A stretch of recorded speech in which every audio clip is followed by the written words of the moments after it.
al'ummar wuta ne mummunan abin tuna ga al'ummar mu. A'a, kaka shiga on.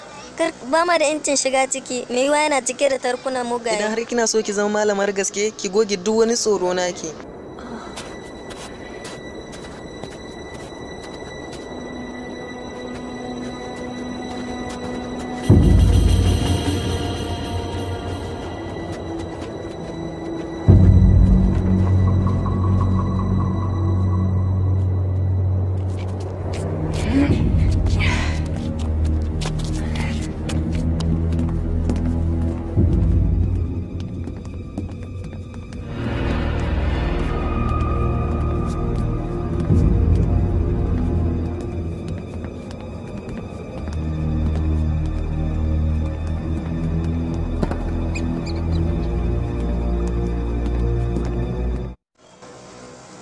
Wannan makaman su ne makaman da al'ummar wuta suka kawo mana hari.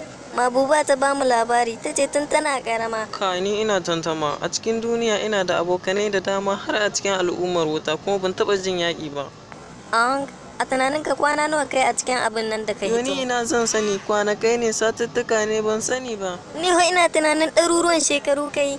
Me? Na miki kama da irin mutumin da ke da ɗaruruwan shekaru?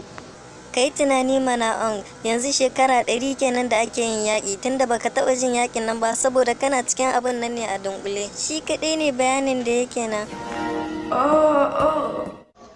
Ina dunkule shekara 100, ai abun mamaki ne. Kai haƙuri a duk cikin ƙalubalenka na rayuwa ka rinƙa yin tunanin nasarar da ka samu. Nasarar da na samu shine haɗuwa ta da ke.